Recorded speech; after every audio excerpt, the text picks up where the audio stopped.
Mes chers camarades, mes chers amis, la vérité c'est que je ne pensais pas que ce moment arriverait si vite. Je l'appréhendais, tout en m'en réjouissant. Je l'appréhendais parce que vous êtes devenus, toutes et tous ici, au fil des années, ma famille. Pas seulement une famille d'idées, mais une famille de cœur.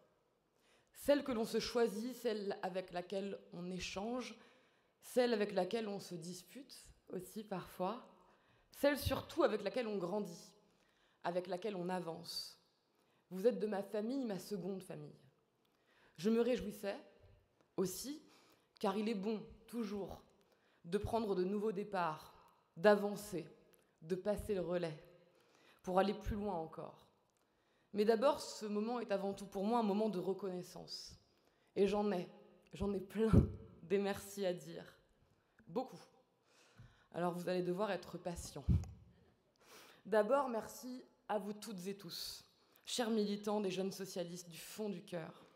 Nous avons grandi ensemble, nous avons combattu ensemble, nous avons gagné ensemble.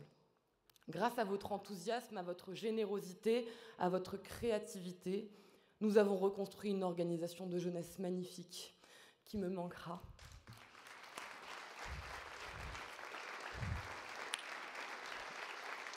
Une organisation joyeuse,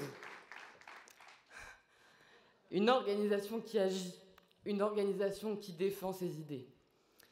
Une organisation aussi qui sait faire la fête ensemble, je crois, et je vous ai vu hier. Une organisation qui est un cœur battant, le cœur battant du Parti socialiste. Sans vous, rien n'aurait été possible, et je vous dois tout.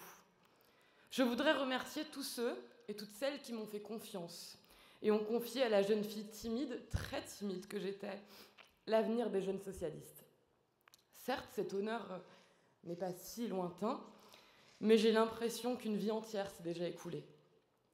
Je souhaite avoir un mot pour tous mes compagnons de route, tous ceux qui m'ont fait confiance, qui ont cru en moi et en notre capacité de transformer les jeunes socialistes. Ils sont là, presque tous, ici ou dans mon cœur. Je pense d'abord à Carlos da Silva, qui m'a accueilli lorsque j'ai poussé la porte d'une section dans l'Essonne. J'avais 16 ans.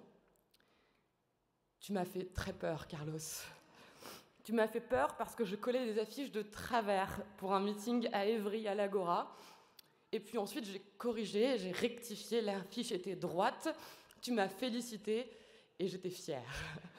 J'ai compris assez vite que tu allais être un roc pour moi, un roc sur lequel je peux toujours m'appuyer quand le monde semble vaciller. Je te dois tant, Carlos, et j'espère que tu continueras de m'épauler pour l'avenir, je n'en ai aucun doute. Je pense aussi à Daniel Hoffmann-Rispal et à Patrick Bloch. Je les cite ensemble car ils forment pour moi un couple qui, même s'il n'a jamais existé en sentiment amoureux, m'a guidée partout et me guide toujours. Chaque fois que je doute, que je me questionne sur la meilleure des décisions à prendre, c'est leur conseil chaleureux et bienveillant dont je me remémore. Elle, la rocardienne, fumeuse de gitane, elle, la féministe arrivée à Paris sans diplôme ni argent, mais persuadée à raison que la République lui donnerait sa chance. Elle me manque terriblement. Mais le souvenir de sa voix rocailleuse, de ses certitudes, me ramène toujours à l'impératif socialiste, celui de la transformation du réel. Et je suis désolée, mais j'appelle à l'aide, je veux vraiment un mouchoir parce que je vais faire n'importe quoi. Patrick Bloch, toujours à mes côtés, en dépit de quelques turbulences, et mon repère dans les combats parlementaires. Merci, chère Charline. Merci beaucoup. Dans les combats parlementaires que je mène désormais, un phare, un exemple, lorsqu'il s'agit de défendre notre exception culturelle. C'est à lui que j'ai volé la formule « Rares sont les urgences qui survivent plus d'une semaine », que je vous glisse parfois à l'oreille, animateurs fédéraux ou secrétaires nationaux des jeunes socialistes, lorsqu'une crise très très très grave vous pousse à m'appeler et à solliciter des conseils. Tant d'autres dans l'ombre m'ont accompagné au sein du Parti socialiste quand rien n'était évident, que j'avais besoin de guides bienveillants ou pas, pour comprendre où nous étions et où il fallait aller ensemble. Thibaut Delahaye, l'ami qui a toujours raison, avant que je le comprenne, Baptiste Morin, le prudent, qui a bien raison de l'être pour tous, Soraya Alam-Hernandez, brillante, brillante Soraya, dont la finesse d'analyse n'a d'égal que ta loyauté et ton humour, Alizé Ostrovsky, qui n'est plus avec nous aujourd'hui, mais à qui nous devons d'immenses campagnes d'été des jeunes socialistes. Et je ne pourrais pas évoquer évidemment ces amis de l'ombre, rarement jeunes socialistes, qui ont accompagné notre parcours, sans évoquer mon ami Laurent Beauvais. Vous pouvez l'applaudir. Laurent, quand en 2020, on m'a donné la lourde tâche de reconstruire notre organisation, et je sais que la majorité d'entre vous n'était pas là à l'époque, c'est toi que j'appelais, parfois très très tard le soir, pour réfléchir à haute voix. Tu étais le seul à pouvoir interrompre mes pensées, et beaucoup ici savent que ce n'est pas simple. Tu m'as montré ce qu'était le parti, quand même toi, tu paraissais invisible pour beaucoup, quand trop te sous-estimais. Pour moi, tu n'as jamais été invisible. Merci Laurent. Et puis, évidemment, il y a celui sans lequel rien ne serait possible, le chef.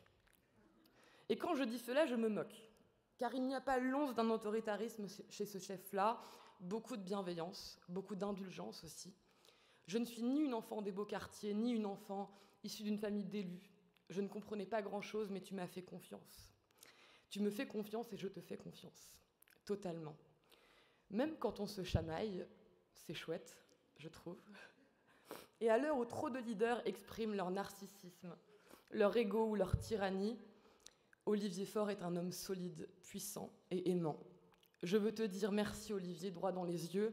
Merci d'avoir entrouvert une porte pour que je m'y faufile. Merci pour les combats d'hier, ceux d'aujourd'hui et surtout ceux de demain. J'ai beaucoup réfléchi à ce que je voulais vous dire aujourd'hui. Faire le bilan, oui, évidemment. Et nous n'avons pas à rougir, chers camarades. Notre organisation était moribonde, gangrénée par les haines recuites et les violences sexistes et sexuelles, jusqu'à ce que nous décidions, une poignée d'entre nous ici, de recréer une nouvelle organisation de jeunesse. Et oui, c'est donc son 2e congrès. Je me souviens de Blois, le 2e Blois, en 2020, où avec Liès, Yvain, Basile, Samir, Joao, Louis, Angélique et d'autres, nous nous étions dit « ce n'est pas possible ». On ne peut pas laisser mourir les jeunes du parti, il faut un réveil des jeunesses socialistes. Nous y avons passé nos nuits, nos jours, nous avons sillonné la France, la rose au poing, nous avons été à la rencontre de cette jeunesse qui ne voulait plus croire. Et nous les avons convaincus, comme ils nous ont convaincus aussi, de la nécessité de l'engagement, de la beauté de la réflexion commune, de la noblesse de l'action déterminée. Ensemble, nous avons passé des moments merveilleux. Nous nous sommes amusés aussi au foot, en faisant la fête. Ma plus grande fierté fut de nous voir grandir, de vous voir grandir, année après année, sans cesse plus nombreux, sans cesse plus joyeux et engagés. Certains nous ont parfois moqués, parfois même au Parti socialiste. Mais nous y voilà. Bravo, camarades. Nous sommes la première organisation de jeunesse de gauche de France et nous avançons sur le chemin de la victoire. J'ai toujours pensé, qu'il faut mieux faire un pas ensemble que 10 pas tout seul. Et c'est ce que nous avons fait. Jour après jour, nous avons tenu notre rang. Nous avons créé le mouvement. Nous sommes le mouvement. Et aujourd'hui, nous sommes à Nancy. Merci, cher Mathieu, de nous accueillir dans ta ville, cher Inès, dans ton département. Et aujourd'hui, avec joie, je te passe le flambeau, cher Rémi. Ce flambeau, en fait, ce n'est pas le mien. Il ne l'a jamais été, d'ailleurs. La flamme du socialisme est celle de la masse populaire dont je fais partie et qui s'indigne du sort qui lui est réservé. C'est la flamme que j'ai vue s'allumer dans tant de regards rencontrés partout en France quand nous débattions, de jour comme de nuit, de nos combats, de nos convictions, de nos controverses. Cette lumière éternelle de l'âme, ce regard qui voit toujours pour parler, comme le disait Victor Hugo. Cette flamme dans les yeux, je l'ai vue naître en toi, cher Yvain, toujours à mes côtés, solide, taiseux, quand il fallait tenir, conduire une camionnette dans la France entière au nom de la génération Hidalgo. Tu l'as fait. On en a mené tant des batailles ensemble et cela continuera. La flamme dans les yeux de Joachim, de Joao, qui deviendra bientôt président des jeunes socialistes européens.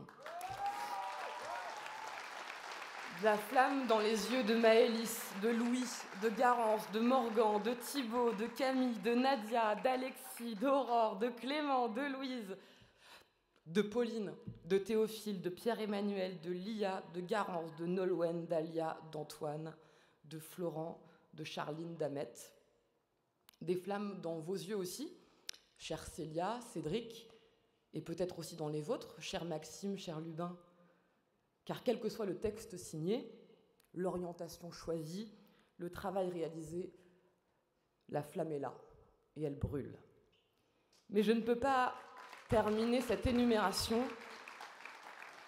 sans évoquer la flamme que j'ai vue naître un jour dans un train direction le Pas-de-Calais. Une jeune femme timide, mais terriblement drôle. Une jeune femme qui me parlait de sa famille comme d'un cadeau et d'une déchirure parfois. Une jeune femme qui m'a poussée, ce n'était alors jamais arrivé, à aller convaincre sa mère, autour d'un repas très épicé, pour lui dire que sa place était à mes côtés. Ce n'était pas une demande en mariage, même si j'y vois d'immenses similitudes, c'était un engagement. Aujourd'hui, je veux remercier Amra Tajamal d'avoir permis à Anzil d'être la femme forte, brillante et indépendante qu'elle est, loin des obscurantismes et des tiraillements. Merci évidemment, Anzil, de m'avoir ouverte la maison, la porte de ta maison de Tourcoing, qui pour moi a des airs de maison de Pagnol. Dans son existence, est un repère quasi fondateur dans notre parcours, mais surtout dans ton envol. Chers amis, chers secrétaires nationaux, chers animateurs fédéraux, chers camarades, merci du fond du cœur. Merci pour ces années qui seront certainement parmi les plus belles de ma vie lorsqu'il s'agira de faire le bilan. Rassurez-vous cependant, ce n'est pas pour tout de suite. Demain, nous allons avoir de nouvelles victoires. Nous sommes la génération qui, à l'aube de la vieillesse, pourra se retourner fièrement vers ses réussites. Mais qu'allons-nous conquérir ensemble ? Alors que la droite détruit, que l'extrême droite avance, la solution de la facilité ou de la raison peut-être semble être de se satisfaire d'un statu quo tiède, d'une complaisance avec le libéralisme, les inégalités et le repli, non pas par conviction, mais par terreur de l'alternative, par un renoncement lâche. Je crois que nous avons en nous de construire nos victoires fièrement.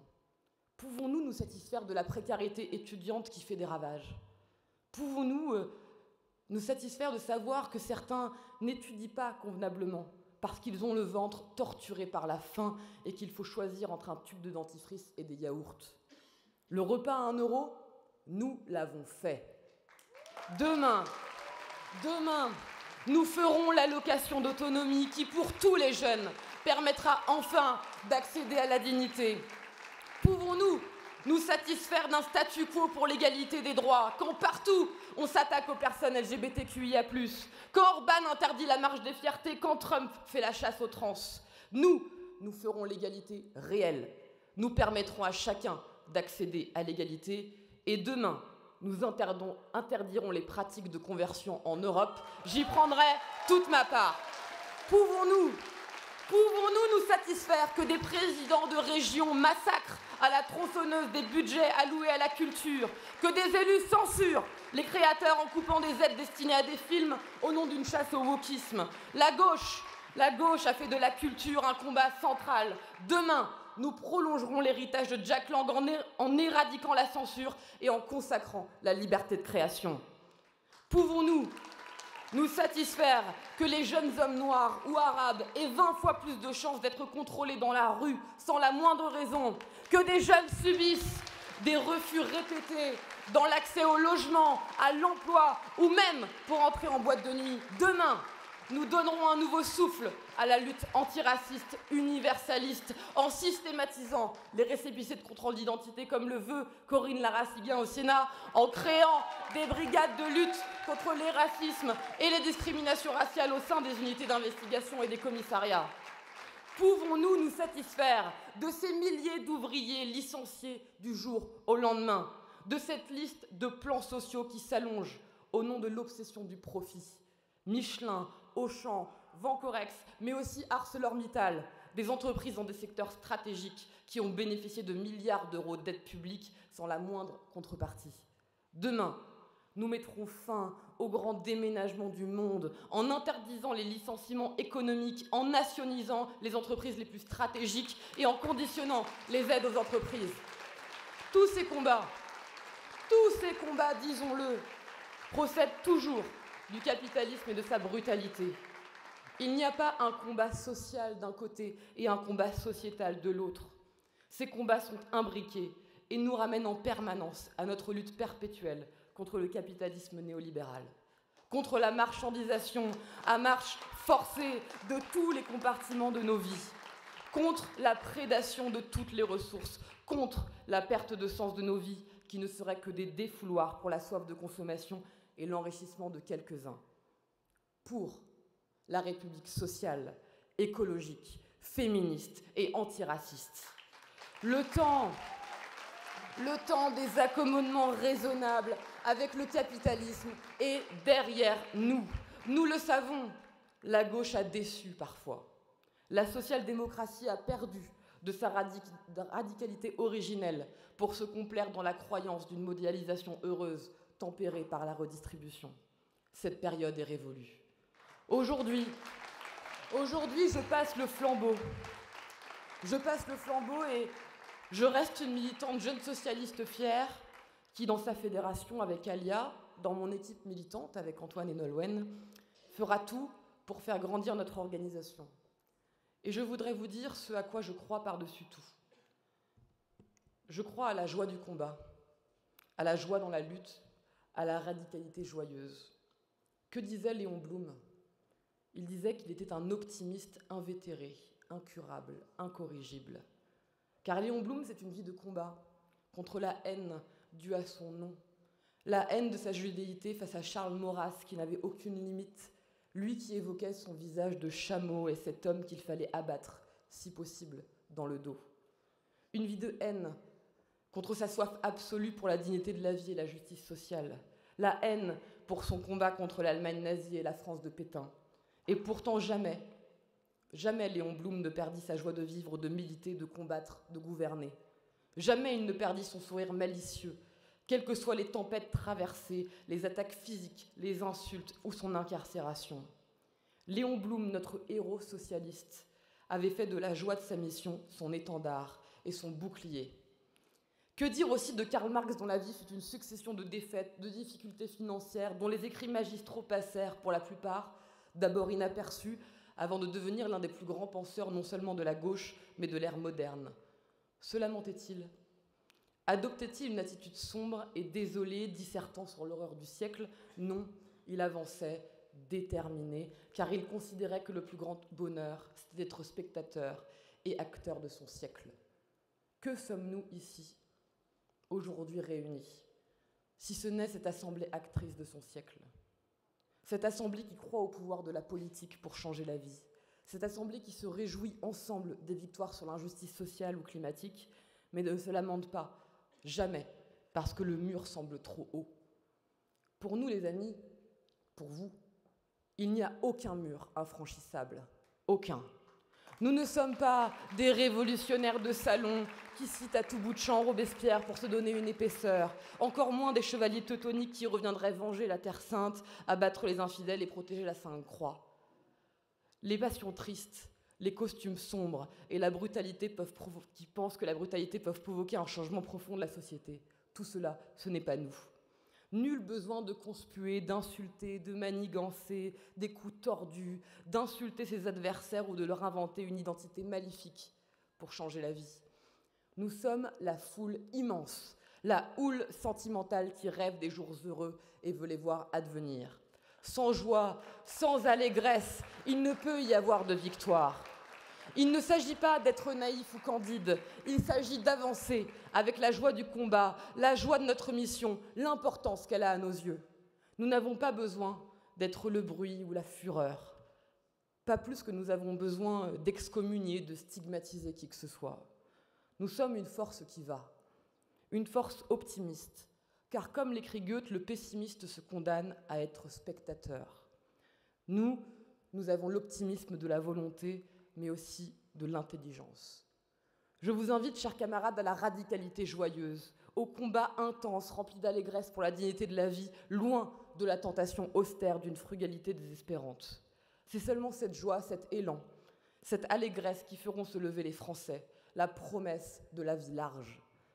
Mes chers camarades, je voudrais terminer ces au revoir, et non pas ces adieux, par une note plus personnelle.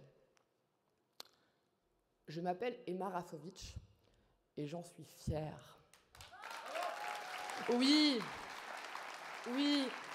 je suis fière de mon nom, qui vient de loin, de ma famille qui a vécu dans sa chair les migrations, les persécutions, la mort pour une grande partie. Je suis fière de ce nom, de ma grand-tante Anna, qui résistait avec les communistes de Paris. Avant d'être juive, elle était communiste. Jamais assignée à sa religion, à sa judéité, mais assignée volontaire à son combat contre la barbarie nazie. Je m'appelle Emma Rafovitch et tout en moi aspire à cette assignation. Oui, je vous autorise à m'assigner au combat pour la République sociale, la République, sa promesse universaliste, la lutte pour la liberté, pour l'égalité, pour la fraternité. Comme vous, comme tant d'entre vous, ma famille a fui la misère, les persécutions. Mais ma famille a surtout choisi la France. Nous avons choisi la France. Non seulement nous sommes français, mais le vent de la France, sa culture, sa révolution, ses droits de l'homme, sa laïcité, sa beauté, ses paysages. Ce vent souffle dans nos cœurs. J'aime ce pays. Et je le dis à Marine Le Pen, à Jordan Bardella, à Bruno Retailleau, à Laurent Wauquiez, mais aussi à Giorgia Meloni ou à Viktor Orban ailleurs. Nous sommes la France, nous sommes l'Europe, de cœur, d'esprit et d'âme. Jamais personne ne nous volera ce pays, jamais personne ne nous volera notre République. Nous ne laisserons pas l'extrême droite nous voler notre amour pour notre pays et pour notre parti. La France éternelle, nous la portons, nous l'élargissons, nous la faisons advenir plus grande encore, plus ouverte encore, plus audacieuse encore. Je m'appelle Emma Rafovitch et je sais ce que signifie être prise en chasse par la meute. Mais je ne suis pas une victime, je ne suis pas une petite chose fragile. Et les camarades, je ne suis pas une petite chose fragile. Parce que je ne suis pas seule, jamais. Personne ici n'est seul, jamais. Nous sommes un collectif qui tient tête, qui se tient droit, qui avance, souriant, persuadé que notre bataille pour l'égalité, notre bataille pour la paix sera victorieuse.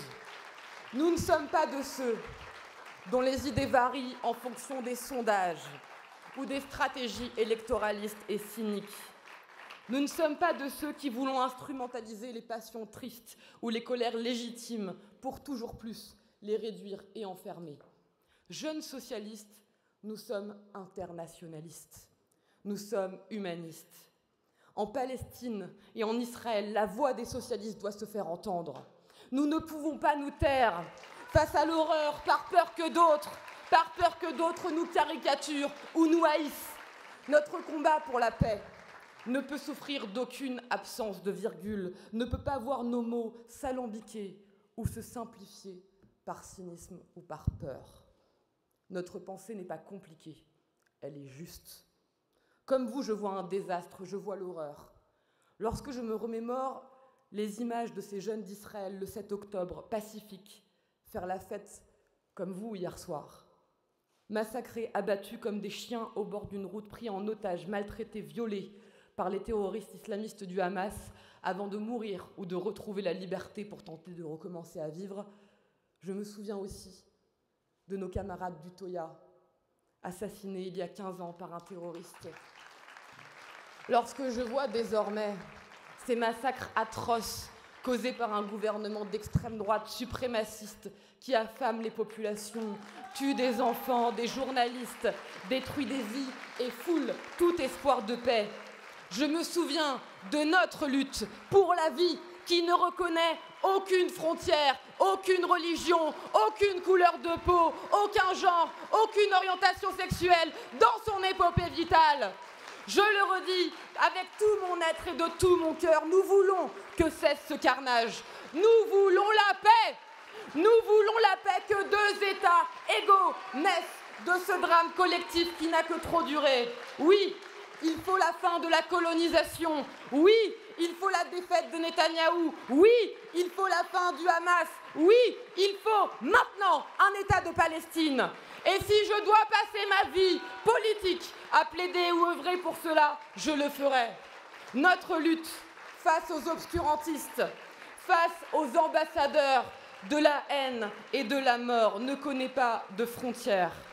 Oui, je m'appelle Emma Rafowicz et une partie de ma famille a été raflée au Veldiv, une autre exterminée en Pologne. Mais je suis surtout aussi la fille d'un artiste. Je suis le bourgeon d'un arbre qui ne veut pas mourir, comme les arbres d'Israël ou de Gaza, comme les arbres d'Ukraine, comme les arbres de Téhéran, de Kinshasa, d'Erevan, de Kaboul, de New York ou d'Alep. Souvent ici, camarades, nous parlons de printemps. C'est le nom qu'avec beaucoup d'autres ici, j'ai choisi pour porter notre majorité. Victor Hugo disait qu'avec le printemps, on croit entendre, à travers l'ombre immense et sous le ciel béni, quelque chose d'heureux, chanté dans l'infini.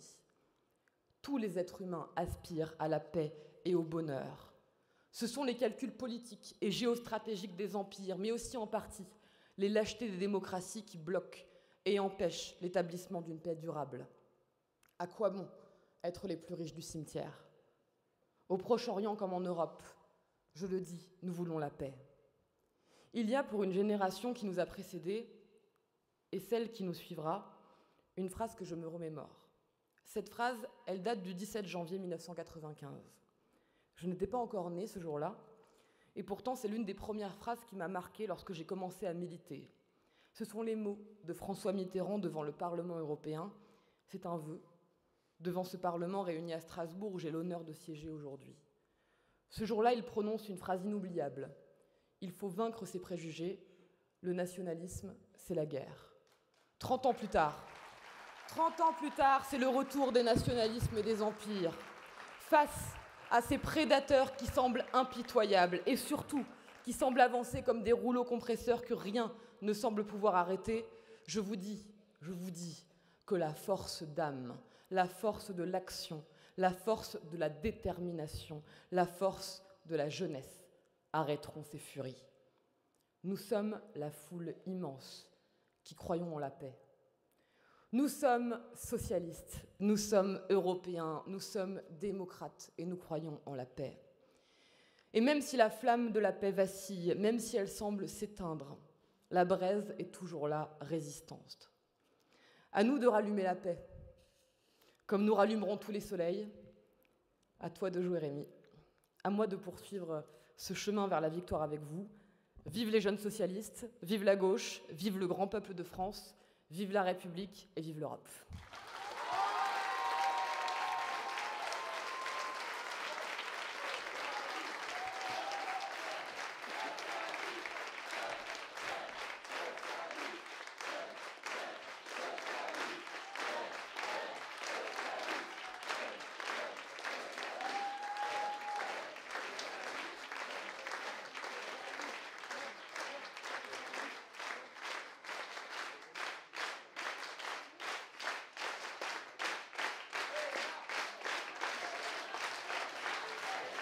Merci Emma.